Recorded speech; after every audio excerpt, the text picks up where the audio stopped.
See You Now is a podcast highlighting the innovative and human-centered solutions that nurses are coming up with to solve for today's most challenging healthcare problems. Created in collaboration with Johnson & Johnson and the American Nurses Association and hosted by nurse economist and health tech specialist Shauna Butler. Honestly, I don't think we were prepared for this.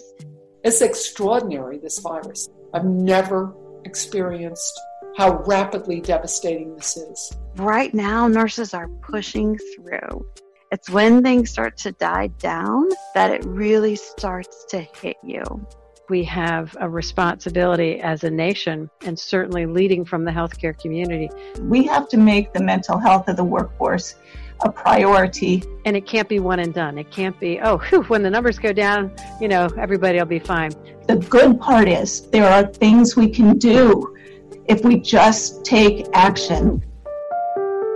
I'm Shauna Butler, and this is See You Now.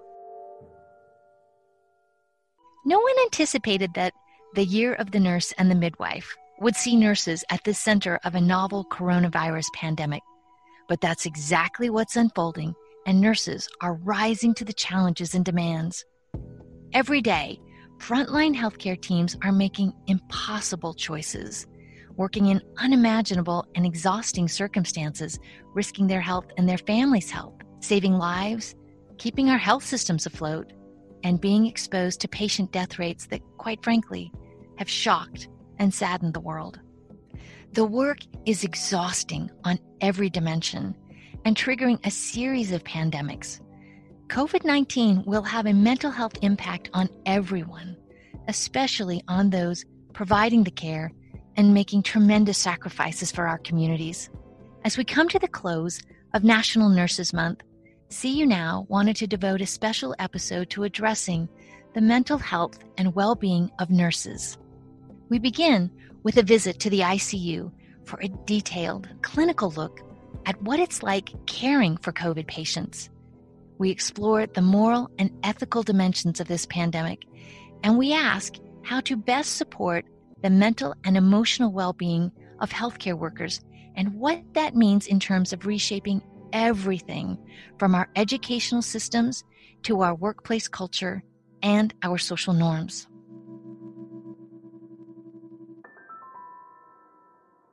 What all of the nurses that I work with would want me to share with you is to appreciate that we are not allowing your loved ones to suffer alone or to pass this world and to die without someone near them.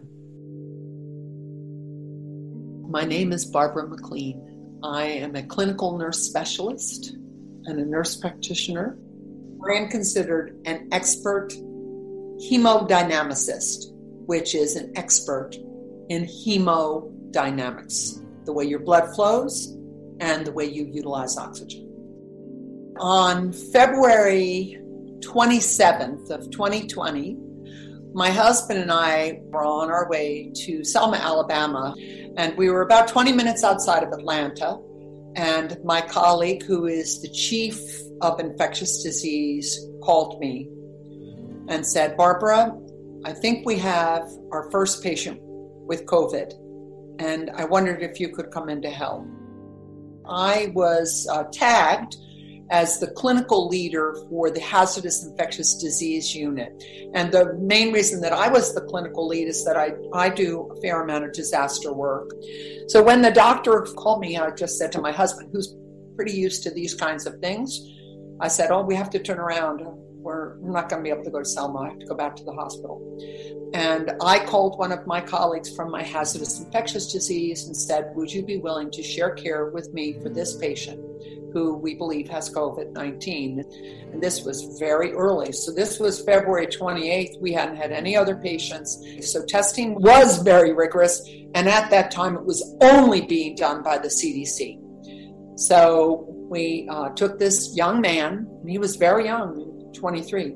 And along with my colleague, he and I actually shared the care for this patient for 6 days straight on 12-hour shifts. So this young man, he had a terrible time breathing. He was really struggling. And we can't even imagine what that's like, because not like scuba diving. It's really like being buried under 6 feet of dirt or drowning. And he was so hot, he would say, "Oh, Miss Barbara, I can't open my eyes. I can't open my eyes. I can't move." And it was agonizing, actually, to see this young man who was in so much discomfort and breathing so fast and having such a severe temperature. But we improved, and after 6 days, we moved heaven and earth to get him sent home once we got his test back that he was negative. That was our first patient, February 28th. From that point, we just had an evolution rolling up of patients. There were days in our emergency department that every bed in the emergency department was a patient under investigation. Many of these patients deteriorate very quickly. So they go from being, "I don't feel well, can you drive me to the hospital," to the next day having a tube that is down into their trachea and helps us to supply them with air. That's called mechanical ventilation, intubation, and to being unconscious. So every day things are changing, and we were all learning every day more and more and more.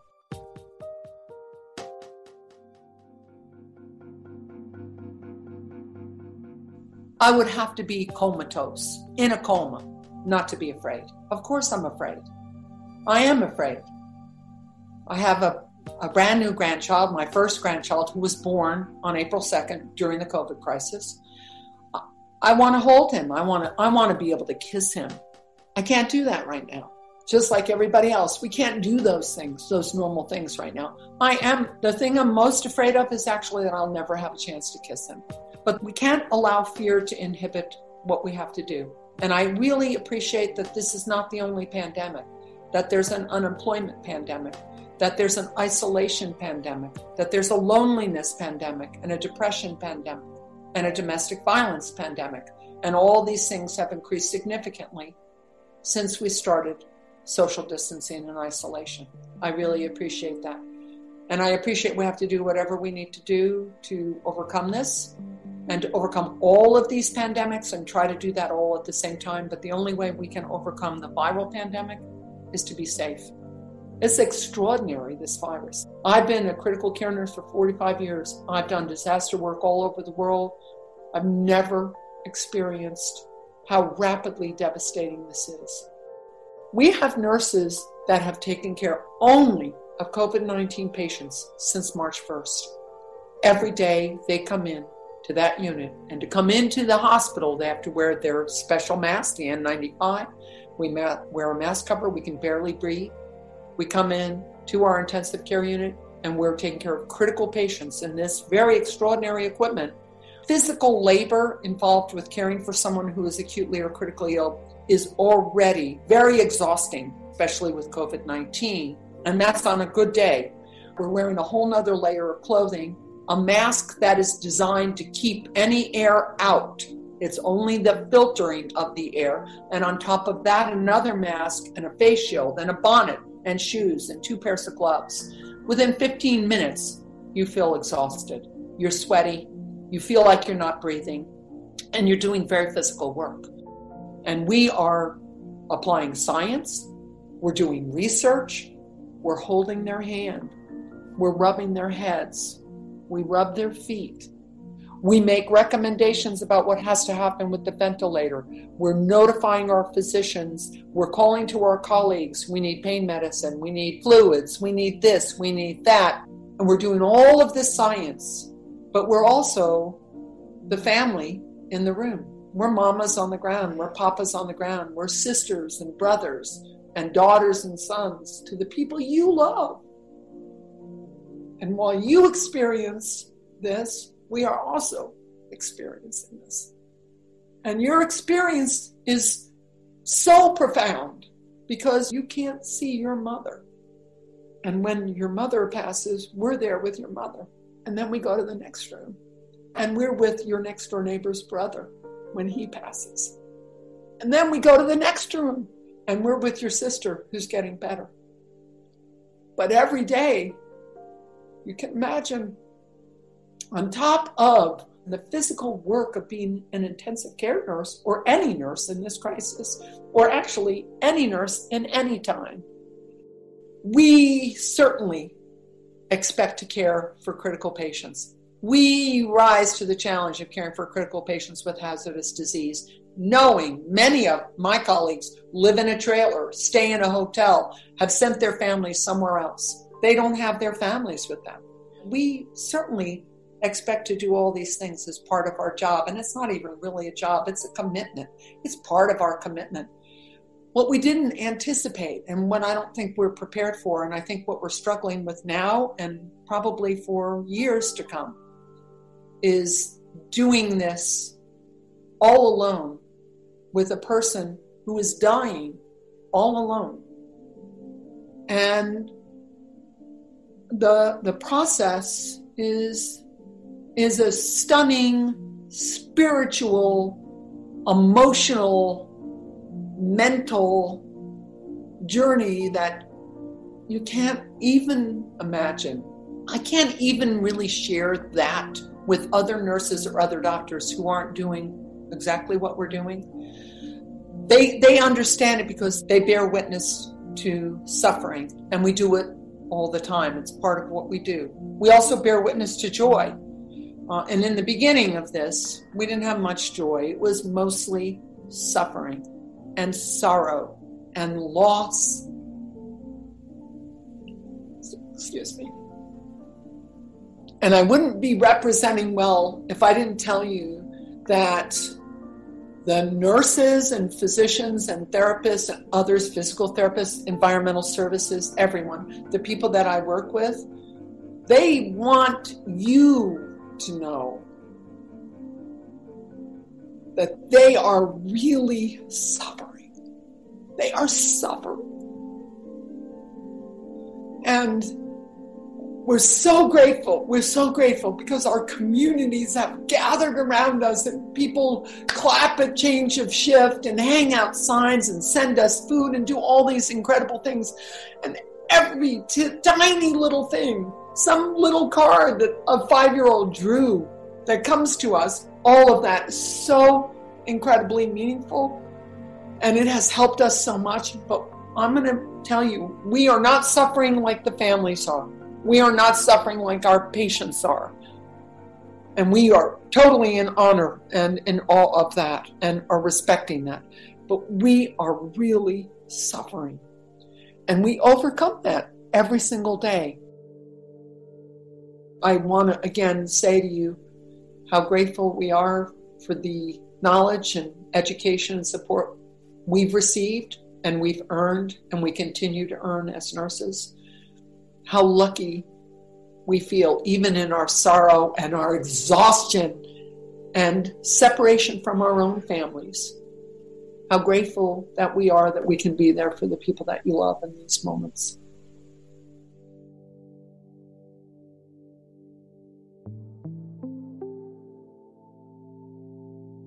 Barbara McLean is a clinical nurse specialist and clinical leader for the Hazardous Disease Unit at Grady Health System in Atlanta, Georgia.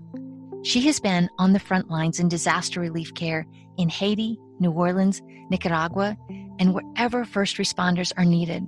Her expertise is highly sought after, and her knowledge and insights, especially in hemodynamics and management of critically ill patients, are invaluable right now.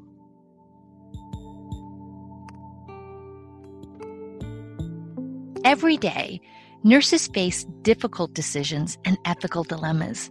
Nurses know how to deal with suffering. They're accustomed to seeing trauma and pain. But this pandemic has brought up things no one was prepared for. We asked Liz Stokes, the director of the ANA Center for Ethics and Human Rights, to provide insight into the ethical and moral dimensions of the COVID-19 pandemic.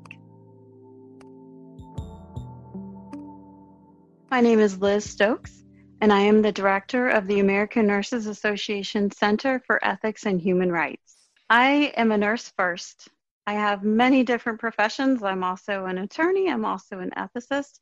I am always a nurse first because nursing was my foundation, and that was the rock that got me to the different places and the different steps where I am today. The Center of Ethics for Human Rights started from inquiries from nurses around the world that wanted guidance on how to deal with all of these emerging ethical issues that were happening in the world. 30 years ago, we were dealing with cloning and Dolly and HIV, and there were a host of ethical issues that we had no guidance for, and the ANA Center for Ethics and Human Rights was created. What about the human rights part? Nursing has such a long-standing tradition and history of being the defender of human rights.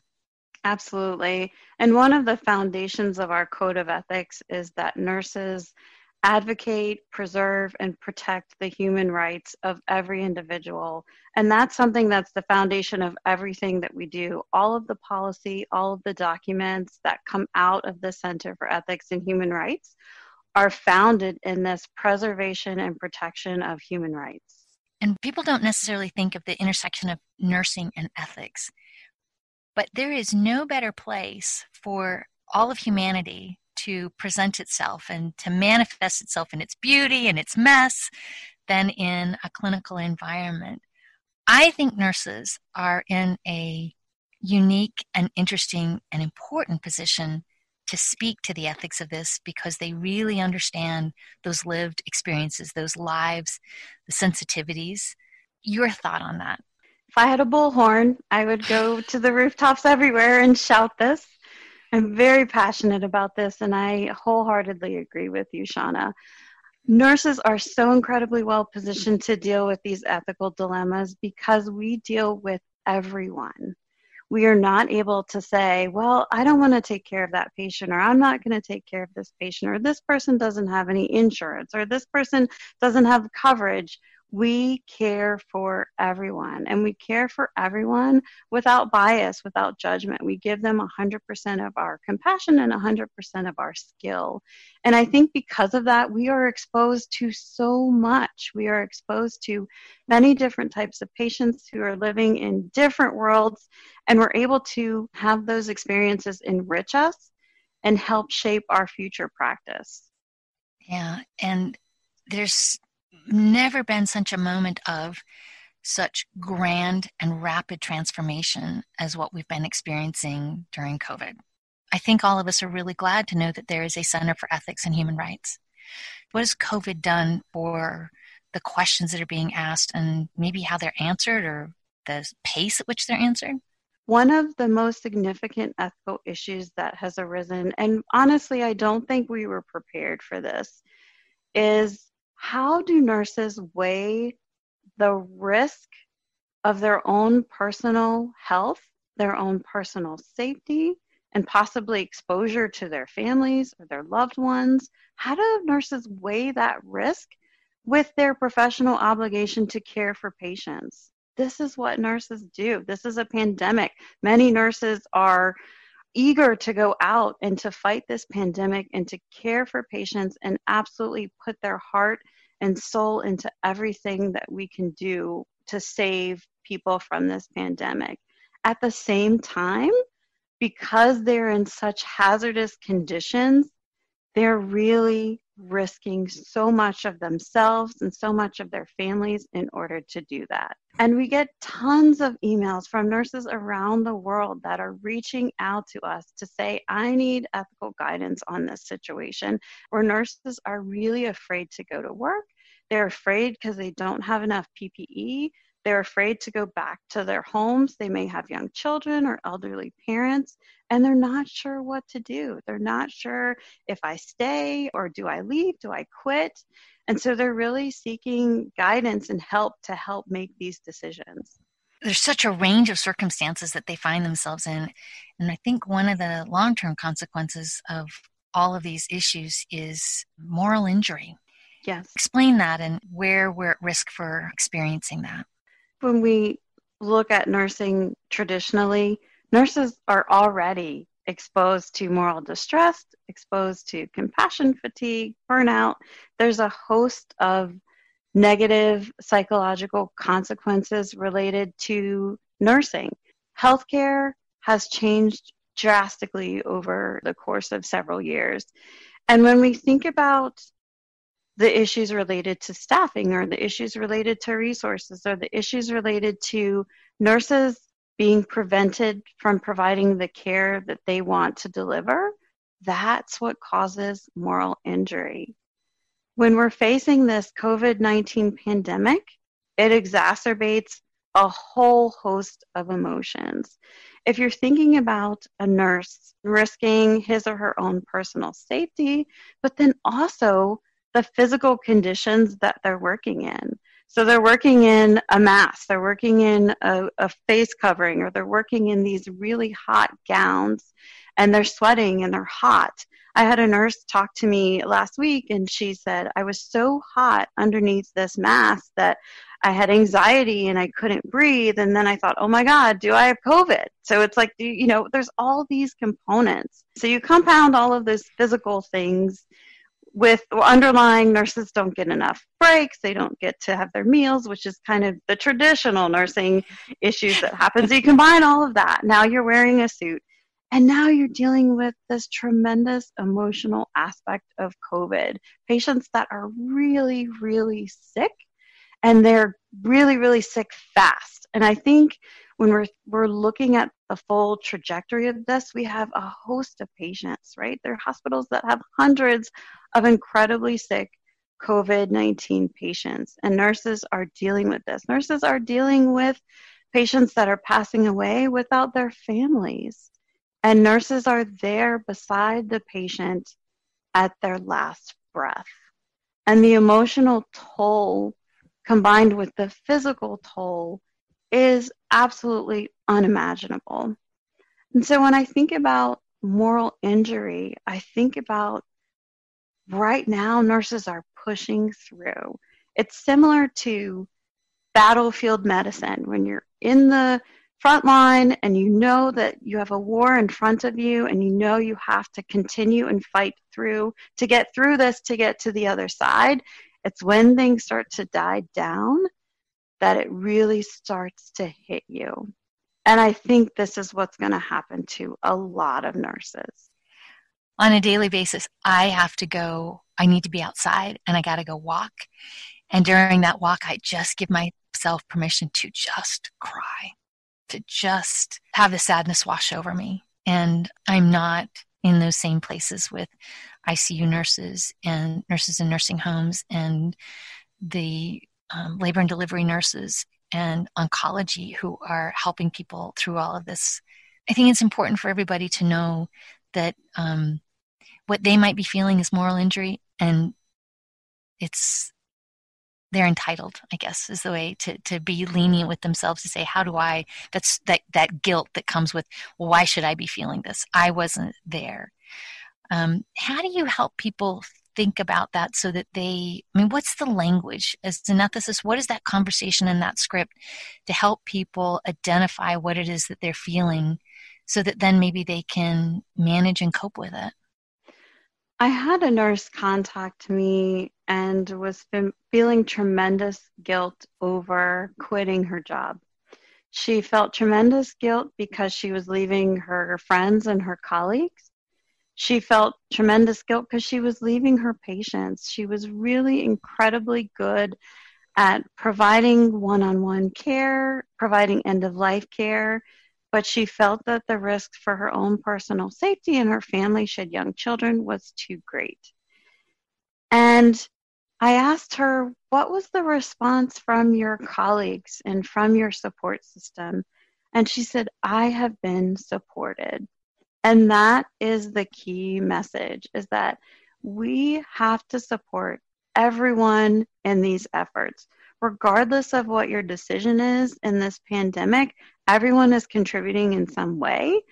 Even in these really difficult, heart-wrenching decisions that nurses have to make each day, they must be supported, because she's no longer at the front line. But as you mentioned, that guilt or that feeling of, I'm not with my colleagues, I left my colleagues, I left my patients, that in itself is a heavy, heavy feeling. And letting her know that she's supported in her decision, that that was the ethical balance that she made, and that was okay. That was the right decision for her. It may not be the right decision for someone else, but it was the right one for her, and that she should be at peace with that.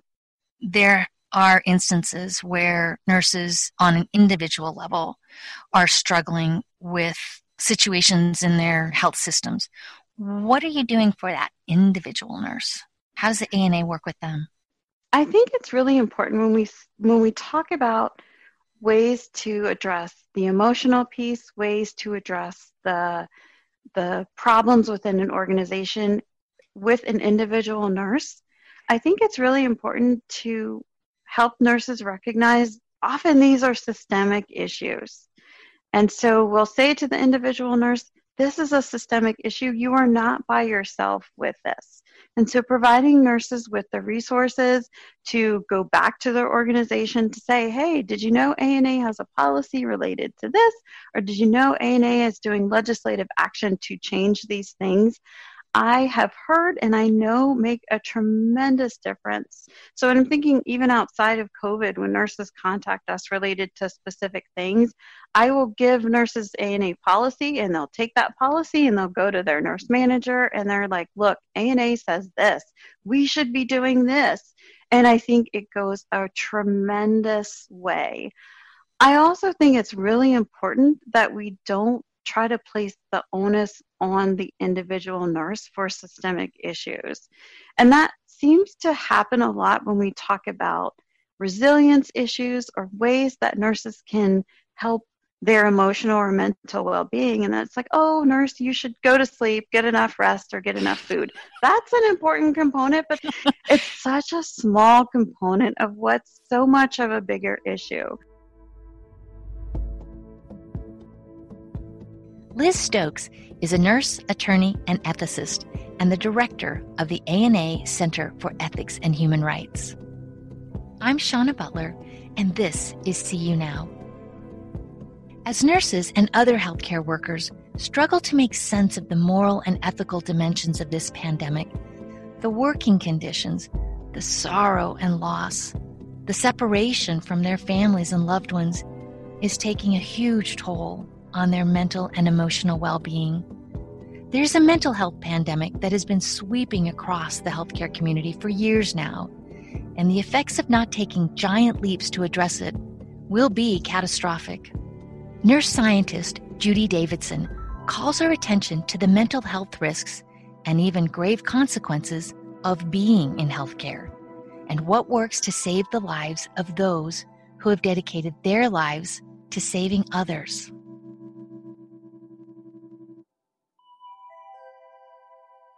My name is Judy Davidson. I am a nurse scientist. I was born and bred as an ICU nurse, then became a clinical nurse specialist, worked in and around the ICU for 25 years, then managed an ICU, and after that went back for my doctorate in nursing. Throughout that entire time, since the mid-'80s, I've been conducting my own research, first on clinical topics, things that just piqued my interest. Then I went into family-centered care, conducted research on how to work with families of critically ill people to prevent issues like post-traumatic stress, anxiety, depression amongst the families of critically ill.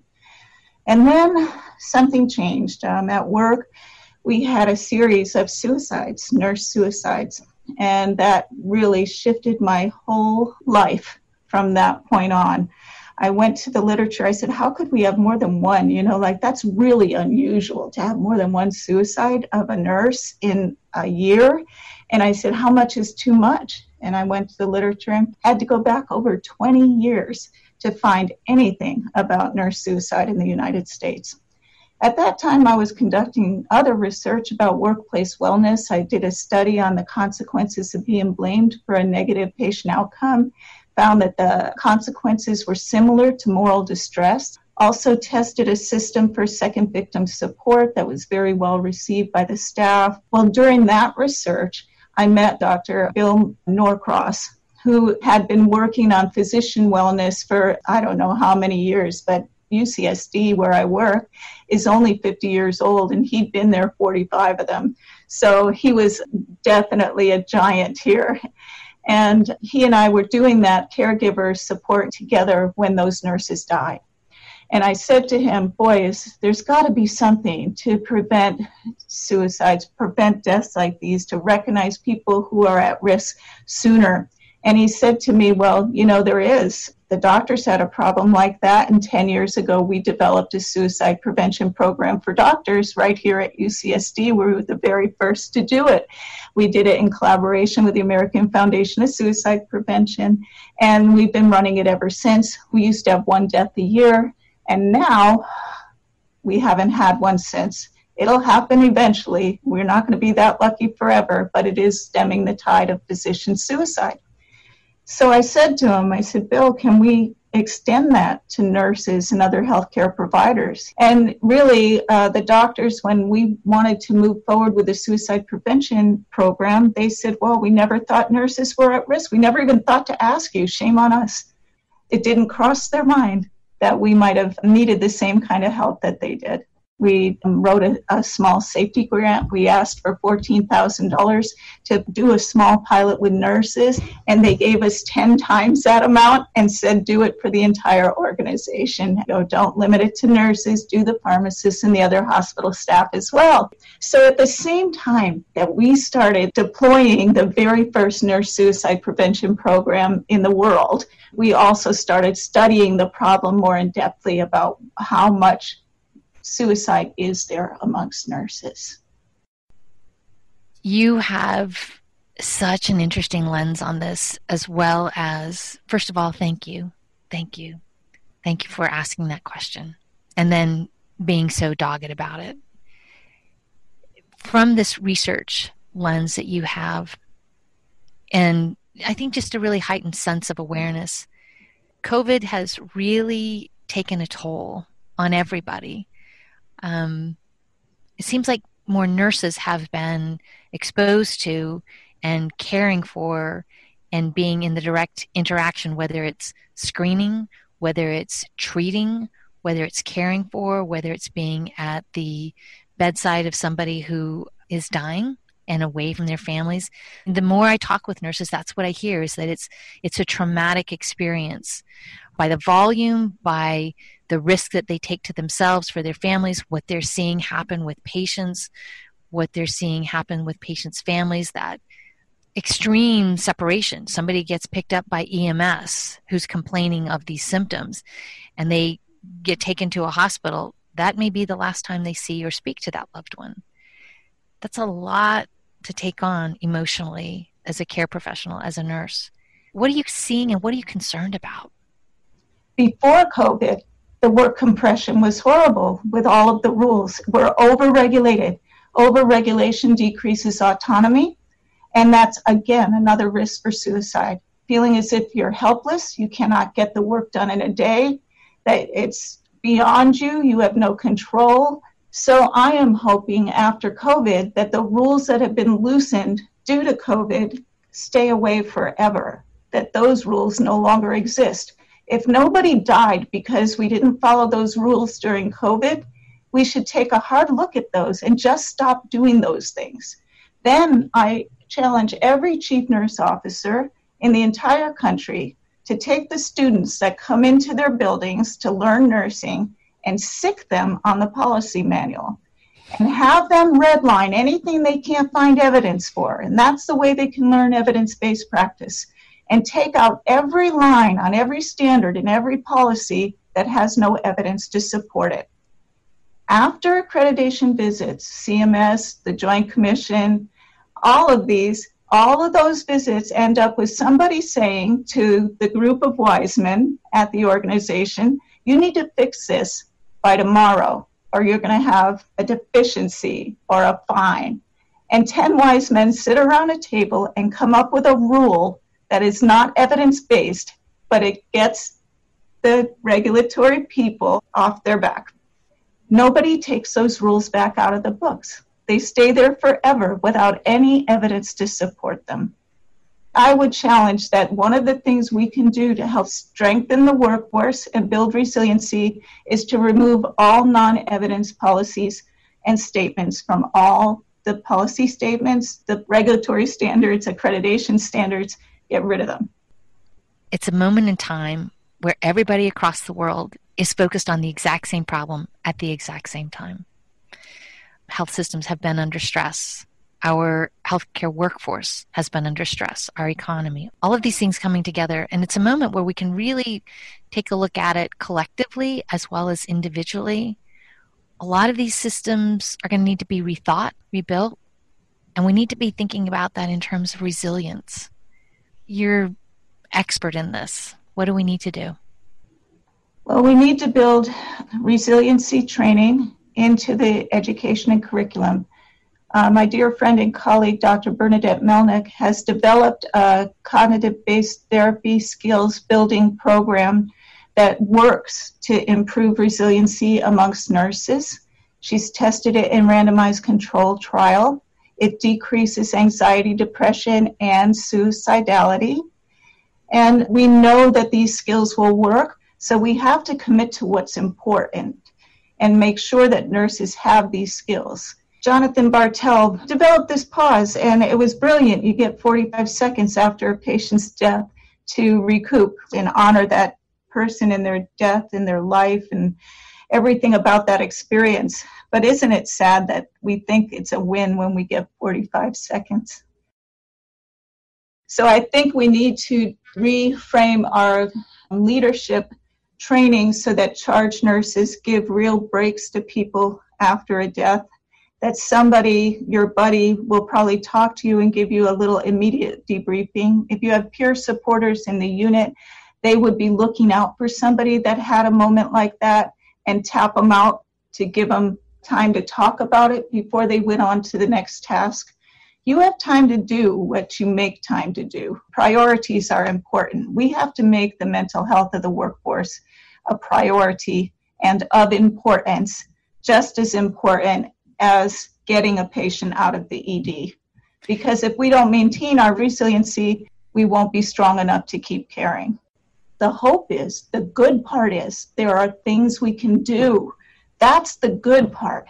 If we just take action. We just hired 2 more therapists to bolster our program to be able to brace for what we're going to find when we screen nurses now. Anyone can start one of these training programs. It only costs a couple $1,000s to put it together, and that's a drop in the bucket to a life of a nurse. Contact the American Foundation of Suicide Prevention, info@afsp.org, and you talk to them about setting up a screening program. They'll help you get it all encrypted so that the nurses can feel totally safe disclosing their mental health issues. This is how simple it is. A simple email saves lives. The chief nurse officer sends out an email. You're encouraged to do this as a matter of self-care. When you go on to do the screening, it goes through encryption to the American Foundation of Suicide Prevention. Those that screen moderate or high risk are funneled back to therapists that are internal to the organization. They start a conversation through the computer. They don't know who you are. You don't know who they are. You can break your anonymity at any point in the process, or you can keep it all the way to being referred to a doctor. And it works. And it works because it's proactive. It's a push. We don't wait for people to say, I need help. You need to couple a program like that with boots on the ground, looking out for each other. Everybody feeling okay to approach somebody who's under extreme stress and saying, you know, I care about you. Looks like you're having a rough day. You want to talk about it? That's actually a suicide prevention technique. Just recognizing somebody that's under stress and so they don't feel alone is a suicide prevention technique. And we can all do that with no money. We just have to start watching out for each other. Judy Davidson is a nurse scientist at UC San Diego School of Medicine in the Department of Psychiatry. Shifting paradigms when it comes to mental and emotional well-being among healthcare workers has to start before nurses begin practicing. Pam Cipriano is the dean at the University of Virginia School of Nursing. We talk with her about embedding wellness into all aspects of nursing education.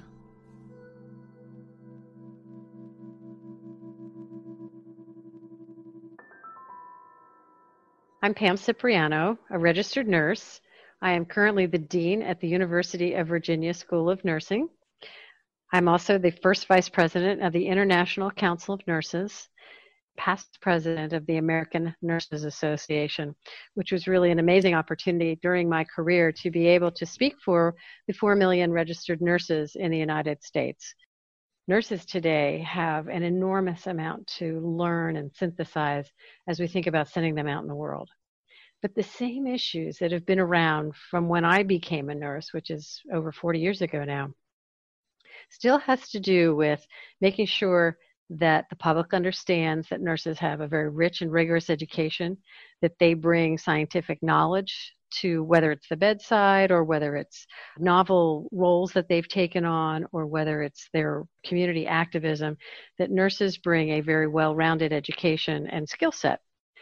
And yet they never lose sight of the need for that, again, compassion and caring and being able to address the needs of a patient and family. And that's actually a pretty tall order in today's world when we think about educating the new nurse. To me, there's a dual challenge, which is to make sure that nurses come out of any program recognizing that they are a significant force in shaping healthcare, that they have a huge role in advocacy to make sure that patients get the right care from the right providers and that they speak up for them if something is not going in the direction they think is right. They have a responsibility to themselves to take care of their own needs and to protect their own well-being. I mean, I can remember back to when I was a very young nurse, and you don't know this about me, but I was probably a much stronger activist than my current portfolio would demonstrate. Between my second and third years as a staff nurse, I went on strike, and I would never have envisioned being part of a labor action.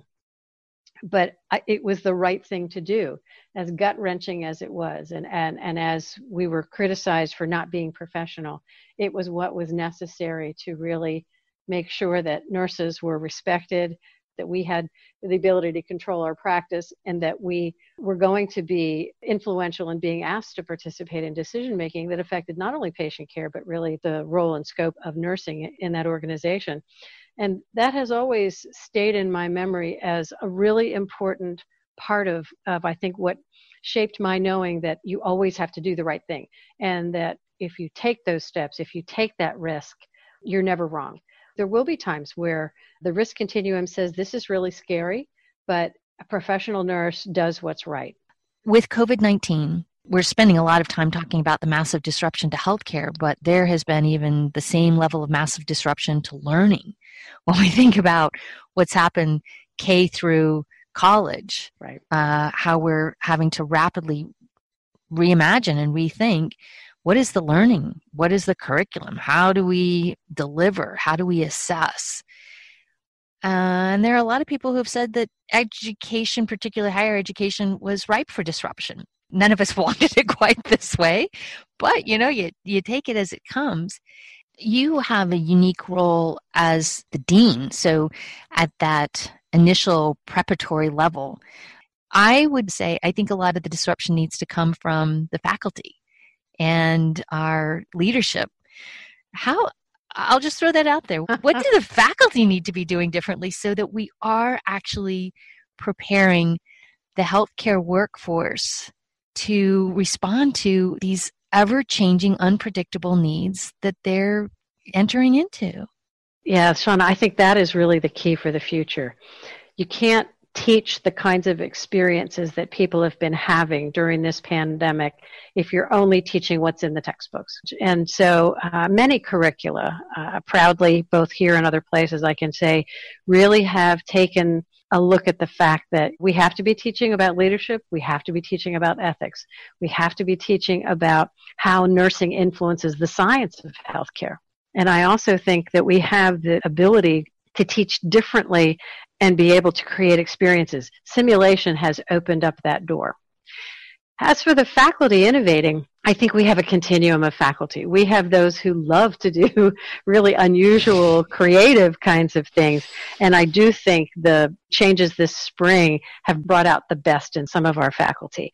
Using gaming, using all kinds of ways to say, everything has had to change, so let's think about what we want to do differently, I think is an important part of recognizing the great responsibility that faculty have.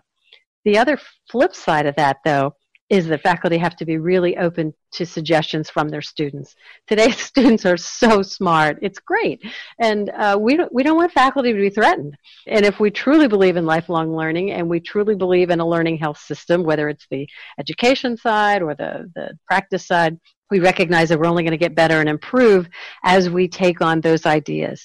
And so I know that we have students that challenge all of us at different times. And that's how I think we all get better.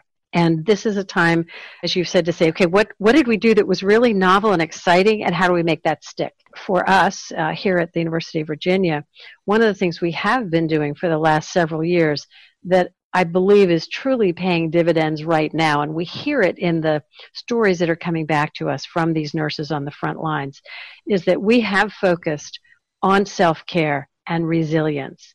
And not that we were able to even conceive of creating the life experiences that they're going through, but we have had a cadre of learning opportunities through what we have here called our Compassionate Care Initiative. Students, faculty, staff, clinicians in our hospital have all been able to experience learning about resilience, learning about mindfulness, learning about how you incorporate all these concepts into becoming a better caregiver and really understanding that this is emotional work. And so you will have a toll that it will take, even the happy times. There will be an emotional part of you that you cannot ignore. And so as we think about the high levels of stress that nurses experience, we also have to recognize that there's a joint responsibility from wherever they're working, but also as individuals to say, my ability to take care of myself and to make sure that I do everything I can to stay healthy physically, mentally, emotionally, spiritually, is an important part of what we want students to leave their educational programs with. You've really been vocal, and I thank you for this, for aligning up and talking about being a part of the Healthy Nurse, Healthy Nation. I mean, here we are, a caring profession. We know the science, we know the practice, we make recommendations to our communities that we care for all the time, and we're not the healthiest part of the workforce. We tend to be rather unhealthy, and it is related to the stress, the lifestyle. I mean, how is it that we're supposed to be healers and work in places of healing, and we're not so healthy ourselves as nurses? What is the Healthy Nurse, Healthy Nation campaign and program? So HNHN, as it is abbreviated, is really focused on meeting the future goal of improving the health of the nation, believing that nurses touch so many lives. Now, if you do the math, nurses are just under 1.5% of the population in the United States. So that may sound like a small number, but when we think about the number of people that nurses talk to, there's the person that the neighbors and family members go to for advice. So we thought it was really important, especially knowing that nurses are not healthy. They don't sleep as well. They don't eat well. They have high stress. They're not as active as they need to be from an exercise perspective. So we said, okay, we really have a responsibility to help nurses be as healthy as they can. They, in turn, can influence their families, their friends, and ultimately the community and the country. Really appealing to nurses through social media, through engagement activities. Plus, we signed up employers. And the employers were already beginning to focus on how do I make my dollars earn more health for my employees. So it was an economic imperative for employers too, but fortunately they saw the benefit. We've been facing across the globe a mental health crisis. For the most part, the vast majority of people across this planet, mental health is the biggest challenge. Isolation, loneliness. We do not have enough psychiatrists. We do not have enough psych nurses. We do not have enough facilities, and it's manifesting itself in self-harm, in suicide rates. There are just so many symptoms of a much bigger problem. COVID-19 has helped us to have a global conversation that says, how are you really? And then given us an opportunity to talk about how we are feeling, how we are coping. And the issue of resilience, we've talked about flattening the curve from the standpoint of let's not overwhelm our healthcare system. We have seen where the vulnerabilities are. We've made some serious structural changes within how we deliver our health services. It's not all going to be in the hospital. We've asked people to stay at home. We're asking for social distancing. That's not going to go away anytime soon. So as we rebuild a health system and we think about it in terms of resiliency, we're going to have to start by building a healthcare workforce. And we've got a pent-up situation of a lot of trauma we're going to have to deal with. I'm asking you your thoughts around my supposition there, my assessment, seeing if you agree around this epidemic of stress that we're facing and what that might be. But what does that mean in terms of how we go about rebuilding or addressing the needs of our workforce to make sure that they are resilient so that we in turn can build a resilient healthcare system? Well, you've cited all the background, very appropriately, and stigma is still one of the issues for people to put up their hand and say, I need help, or to actually have some kind of condition diagnosed. And that's a long-term issue. As a society, we have to be able to deal with that. But I do think COVID has really shined a spotlight on all of this. The good news is that about 2.5 years ago, the National Academy of Medicine convened the Action Collaborative on Clinician Wellbeing and Resilience. And it came from the fact that physician groups had finally identified that it was at a crisis level. And the percentage of physicians expressing burnout had reached about 50%. And so that really sounded the alarm. It's unfortunate that it took our physician colleagues saying they were in trouble to really get it recognized for the whole healthcare workforce, because nurses have been experiencing burnout for decades. I don't believe in the past it really got the attention that it needed. So the good news is that as a healthcare community, it's now getting significant focus. The Action Collaborative also then spearheaded the request to the National Academy of Medicine to do a consensus study, which was released last December, which allows the nation to take a closer look at all of these issues and to say, collectively, we've got to address this. Organizations have a responsibility. This is not something that gets put on the individual caregiver's shoulders. You can't just say, well, you have to tough it out. You have to figure out how to be resilient, or you need to make sure that you don't develop a substance use problem, because that's how it was looked at before. If you have a problem, you solve it. So now as a nation, I think we have the realization that we have created the settings and the scenarios where there is no relief from this intense stress and the intense emotional consequences. COVID has just upped the ante because of the amount of death that people are just not accustomed to dealing with. If it's in small doses, sure. An ICU nurse is very capable of holding someone's hand in their last moment.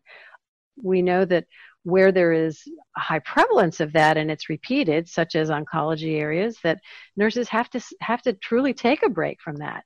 So if we think about right now, the intense day after day after day exposure to nurses who are, and obviously other clinicians and helpers who are being exposed to massive doses of tragedy and sadness and feeling like they just cannot be adequate. I mean, that's the ultimate moral distress.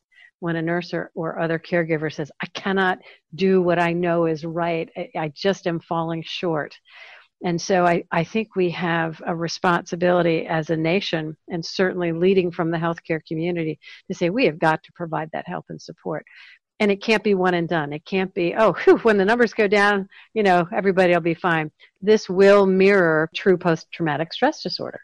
And so if we don't begin right now to recognize the consequences of asking repeated day after day exposure to these really difficult circumstances, then we will not do service to our nurses and other healthcare providers.